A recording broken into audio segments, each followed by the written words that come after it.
Hello and welcome back. So we just talked to an asshole who sent us back away, but I'm thinking that maybe as soon as he performs, we can go back to that room. Right, so we can go to the north or to the east.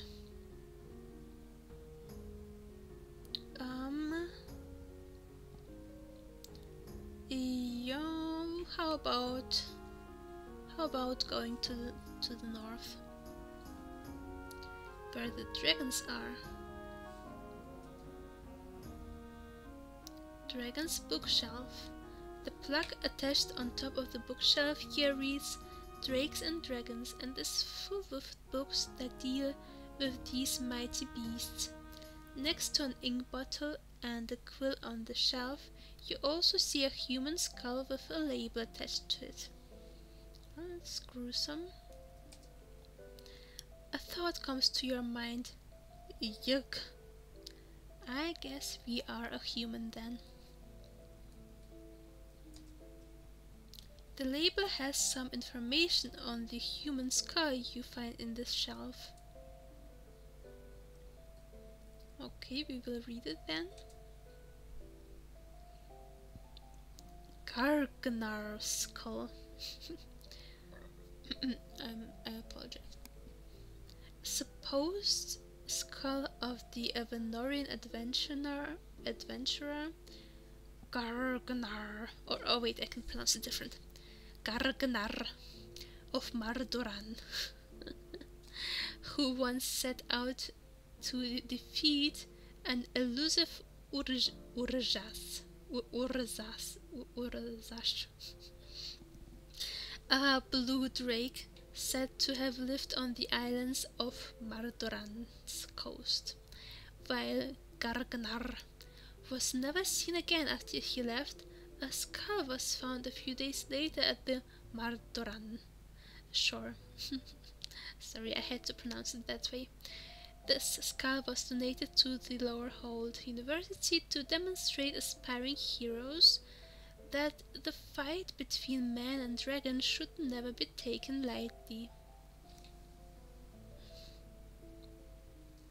Okay, let's look at the books. There are 4 books that catch your attention: Drakes at Stake, Dragons, Myth and Reality, Monstrous Oddities, and finally there's a book here bearing the title Katja Dragonseeker. I feel like I know Katja Dragonseeker from a different game. Volume 1. Okay, let's look at the Dragonseeker book.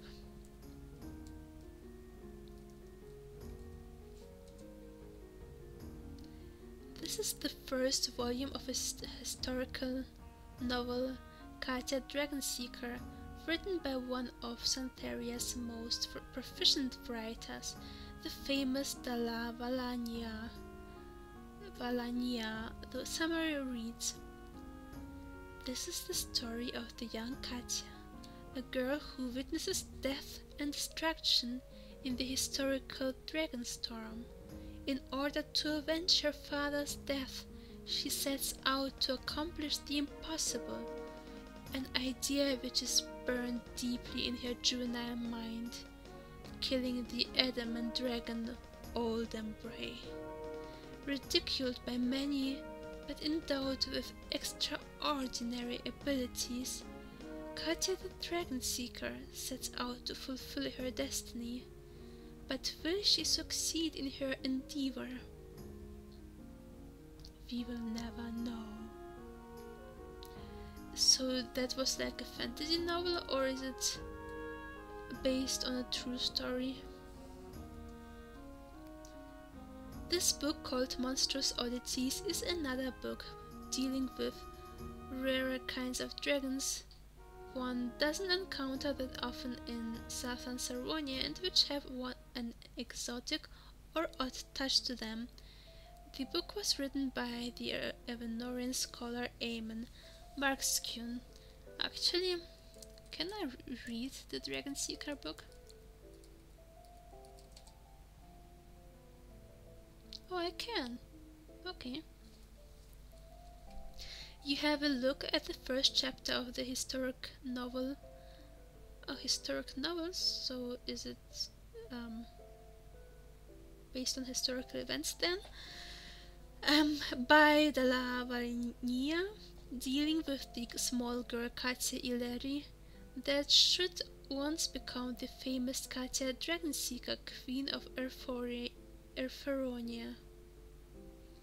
It is a time of conflict and war, where sons kill fathers for kingship, for power, and it is a time when the great dragons of yore still roam the lands. Ordinary Katya Ileri has lived most of her young life within the small village of Yarrow.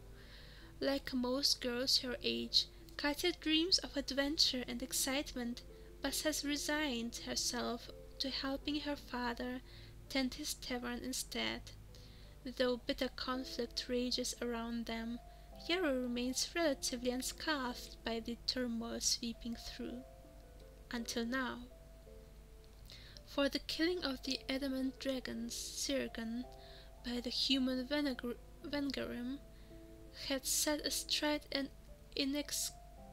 inexorable chain of events that will culminate in a rain of destruction and fire upon the defenseless lands. The Age of Awakening has begun, and so also the young Katya Ileri becomes witness of a horrible attack on her father's tavern, leaving her back as the only survivor. Devastated by the loss of her home, when the dragons carried out their horrendous revenge for the killing of one of their own kind, Katya now wanders on the brink of madness. Scarred and wounded, the young girl swears vengeance in kind towards the adamant dragon who murdered her father and friends. Blinded by her pain, she stumbles onto the boundaries of the ancient Talon, a forest where the Asturium, oldest of the elven tribes, dwells. Guided by the enigmatic High Avaran, the human girl sets out on a painful path of self-discovery and redemption, vindication and vengeance. The proud city of Volder is beautiful no more. It is here where the mad Cain first plotted to kill his own father, and in succeeding, he sent his life and soul away. And it is here where Jennifer, queen now that her father, brother and husband are dead, resists the constant assault of the dragons, laying siege upon the city and its inhabitants. Katya Ileri barely escapes an attack by the dragon she seeks to destroy, but not without hurling a sword into the beast's eye. Oh, that's just like in King's Quest.